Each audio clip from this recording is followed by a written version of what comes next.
लो जी, आकिब भाई ने कह दिया है कि अब पाकिस्तान में तेज़ और बाउंसी विकेट्स बनेगी। पिछले साल मुझे बड़े अच्छे तरीके से याद है, ये वेस्ट इंडीज़ की सीरीज़ स्टार्ट होने वाली थी या शायद हम एक मैच जीत गए थे। ये वेस्ट इंडीज़ की सीरीज़ नहीं थी, वो एक एक टेस्ट मैच वाली जो ड्रॉ हो गई थी, ये उसी के आसपास की बात है। आकिब भाई का स्टेटमेंट ऑन रिकॉर्ड मौजूद है कि spinning wickets, spin friendly wickets, rank Turners जो पाकिस्तान की क्रिकेट में आपने देखा इंग्लैंड सीरीज से ऑनवर्ड्स चले, इस साइड के वो तो चलेगा भाई सेटअप।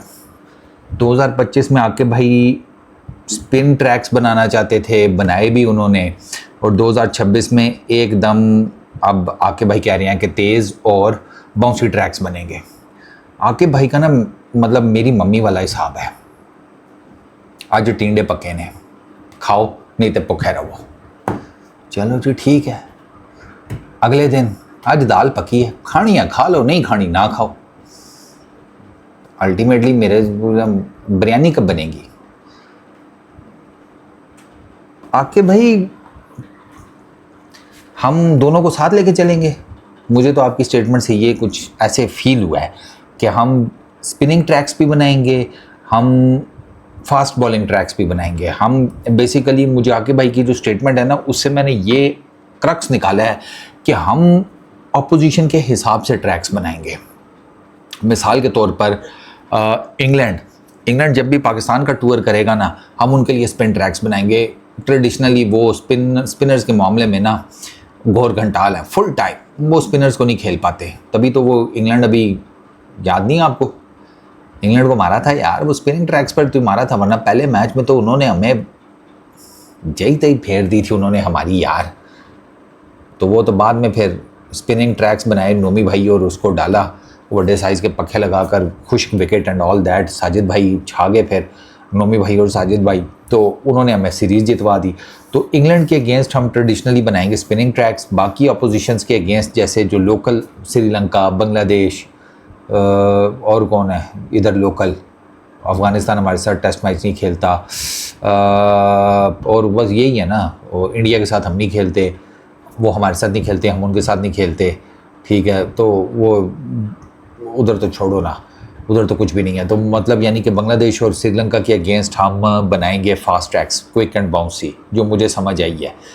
वैसे एक बात बताऊं, ये वो काम है जो हमें 200 साल पहले कर लेने चाहिए थे। हम अभी तक उसमें ना आधा तीतर आधा बटेर वाली सिचुएशन में है, क्योंकि आकिब भाई की स्टेटमेंट जो है वो तो इसी तरफ इशारा करती है। वो कहते हैं कि इंग्लैंड के against quick and bouncy tracks बनाने का फ़ायदा कोई नहीं, वो आपको नबेड़ देंगे, तो उनके अगेंस्ट स्पिन ट्रैक्स बनाएं। बाकी ये जो लोकल टीम्स हैं उनके लिए आपका मैचअप यही बनता है कि आप उनके लिए क्विक बाउंसी और सीम फ्रेंडली विकेट्स बनाएं। बांग्लादेश में बड़ी अच्छी विकेट्स बनी थी दोनों टेस्ट मैचेस में, उनका रेप्लिका कर लें। सीरियसली वो बहुत अच्छी विकेट्स थी। उधर क्विक बॉलर्स के लिए भी हेल्प थी, स्पिनर्स के लिए भी थी, बैटर्स के लिए भी थी। वो ना बड़ी, बांग्लादेश ने 2 टेस्ट मैचेस की सीरीज में बहुत आइडियल विकेट्स बनाई थी। मेरा ख्याल है कि हमें ना उस तरह की विकेट्स बनानी चाहिए, जहाँ पर आपने देखा कि पेस बॉलिंग के लिए भी कुछ था, ठीक है, जिसकी टेक्निक तगड़ी थी, उसने रन्स भी किए, ठीक है। ये अलग बात है कि 50 करके आउट हो जाते सन, लेकिन चलो इनका टेस्ट मैच 50 रन का ही होता है ना, क्या करें, जगह पक्की सीन है ना इनका टेस्ट मैच जीतना थोड़ी होता है मोटिव। तो चलो वो जगह पक्की सीन भी अगर, चलो उसको टेक्निकली एक्सपर्टीज़ की अगर मैं फील्ड में ले आऊँ तो ओके फाइन, समझ आती है कि अगर आप मेथड अडॉप्ट करते हैं प्रॉपर बैटिंग का तो आप रन्स बना सकते हैं उन विकेट्स के ऊपर। वरना हमें ना basically, to be very honest, Aqib भाई खुद भी इस बात को मानते हैं कि जो करंट हमारी पेस बॉलिंग है उसका तो कोई हाल नहीं है। वो टेस्ट मैच की पेस बॉलिंग है ही नहीं। मतलब 120, 25, 30 स्पिन विकेटों के ऊपर 120, 25, 30 के साथ बॉलर क्या कर लेगा? फास्ट बॉलर की मैं बात कर रहा हूँ। हाँ, फास्ट बॉलर बाउंसी ट्रैक्स के ऊपर, क्विक विकेट्स के ऊपर, ऐसी विकेट्स जो आपको सीम मूवमेंट जनरेट करके दें, या आपका बॉल हवा में, नया बॉल हवा में आगे पीछे हो, या पुराना बॉल आप रिवर्स स्विंग करने जोगे हों, ठीक है। चलो रिवर्स स्विंग वाली साइड पे करो, वो तो एक कला है पूरी, स्क्वायर भी उसके लिए ड्राई होनी चाहिए, उसको छोड़ो। लेकिन एटलीस्ट नया गेंद, ठीक है, या ड्यूक्स के अगर बॉल से आप खेल रहे हैं तो वो भी अगर आप थोड़ा लंबा लेकर चले उसमें क्विक बॉलर्स के लिए है, वो हेल्पफुल है उनके लिए, तो वो तो ठीक है। वरना स्पिन ट्रैक्स के ऊपर तो फास्ट बॉलर्स का बेड़ा गर्क है, ठीक है। वो अलग बात है कि बांग्लादेश में जो विकेट्स थी ना, वहाँ पर भी हमारे फास्ट बॉलर्स, इन पर्टिकुलरली अगर शाहीन को देख लें, हसन अली को देख लें, वो कुछ नहीं कर सके थे। तो आपको नई बैटरी जो है ना वो चाहिए। अगर आप क्विक विकेट्स बनाते हैं, बाउंसी ट्रैक्स बनाते हैं, तो उसका एक तो फ़ायदा ही होगा कि आपकी डोमेस्टिक क्रिकेट में बहुत ज़्यादा हेल्प हो जाएगी, ठीक है, बॉलर्स को भी, बैटर्स को भी। बॉलर्स को ज़रा फ्रेंडली कंडीशंस मिलेंगी।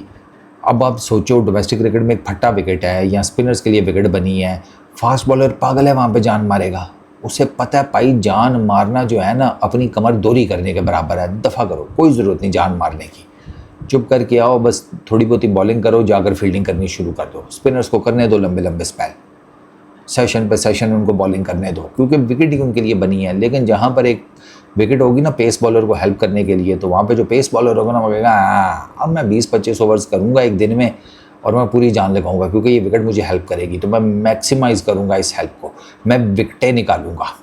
तो फास्ट बॉलर्स के लिए आपकी जो डोमेस्टिक क्रिकेट सर्किट में जो फास्ट बॉलर्स हैं उनके लिए बड़ी हेल्प हो जाएगी। अच्छा, आपके बेसिकली जो बैटर्स हैं उनकी हॉरिजॉन्टल शॉट्स अच्छी हो जाएंगी, उनके पुल अच्छे हो जाएंगे, उनके हुक शॉट अच्छे हो जाएंगे, ठीक है। तो टेक्निकली शॉट सिलेक्शन जो है ना उनकी वो बहुत बेहतर हो जाएगी, अन्य वाल लप्पे नहीं मारेंगे, ठीक है ना। डिफेंस भी मजबूत होगा, घूमती हुई गेंद को भी फिर उनको खेलना आना पड़ेगा। गेंद पड़ के अंदर आ गई है, गेंद पड़ के सीम से बाहर निकल गई है, हवा में अंदर आ रही है, हवा में बाहर जा रही है, with a very decent pace and that bounce as well, कि जहाँ पर यह छोटा गेंद फेंका शां करके नाक के आगे से निकला, ये भी बिल्कुल ठीक बात है। अच्छा, फिर आपके जो फास्ट बॉलर्स हैं उनका स्टेमिना बढ़ेगा, जैसा मैंने आपको बताया कि भैया स्टेमिना तो तभी बढ़ेगा जब एक दिन में 20-25 ओवर करेंगे। अब जब एक दिन में 20-25 ओवर ही नहीं करेंगे, उल्टा 20-25 ओवर बस फील्डिंग करते रहेंगे, तो वो क्या करेंगे, 20-25 ओवर फील्डिंग कर ली, बाकी जिसे कहते हैं 5-10 ओवर कर लिए, 15 ओवर कर लिए, ठीक है, मुख्तलिफ फेजेज़ में आकर, तो उससे तो स्टेमिना नहीं बनता। स्टेमिना बनता है जान मारने से। जैसे वसीम अकरम को डे एंड के ऊपर इमरान खान कहता था पूरी जान लगा के बॉल कर, मसल डेवलप होंगे, वसीम अकरम करते थे। तो ये आपको करना पड़ेगा। आपके बैटर्स की जो फ्लॉज है ना बैटिंग में, टेक्निकल फ्लॉज, वो दूर हो जाएंगे, फुटवर्क बेहतर हो जाएगा उनका। अभी आपको ये प्रॉब्लम आती है, ठीक है ना, वो बेसिकली इसी वजह से आती है कि आप जब जाते हैं ना सेना में, तो वहाँ पे क्विक और बाउंसी ट्रैक्स होते हैं, तो वहाँ पर आपकी लाइन लग जाती है। आपने अक्सर देखा होगा कि आपको प्रॉब्लम होती है क्विक और बाउंसी ट्रैक्स के ऊपर, क्योंकि आपकी टेक्निक ठीक नहीं होती। टेक्निक में फास्ट बॉलिंग पिचेस के ऊपर खेलना है ही नहीं, तो टेक्निक तो ख़राब होगी ना। तो अगर आपको टेक्निक बेहतर करनी है तो उसके लिए आपको फिर खेलना पड़ेगा इन विकेटों के ऊपर। इन विकेटों से मुराद ये quick and bouncy tracks domestic cricket में, तो ये आपकी बैटर्स के लिए भी बहुत अच्छी है, ठीक है। और प्लस आपकी फिर आपको ना एक फ़ायदा ये भी होता जाएगा कि बेटर टैलेंट की आइडेंटिफिकेशन होती जाएगी आपके लिए ईजी। आप स्पिन विकेट भी बनाएं, फास्ट भी बनाएं, दोनों तरह की विकेट्स अपनी डोमेस्टिक में एप्लीकेबल करें, अपनी टेस्ट क्रिकेट में एप्लीकेबल करें। आपके बैटर्स की बैटिंग अच्छी हो जाएगी against spin, against fast bowling. आपके फास्ट बॉलर्स हैं उनको विकेटों पर हेल्प हो जाएगी, आपके स्पिनर्स को हो जाएगी। तो आपका ओवरऑल ये जिसे कहते हैं ना टीम कम्बिनेशन उठ जाएगा। इस तरह कर लें, ये मैंने आपको बेस्ट पॉसिबल सोल्यूशन दिया है।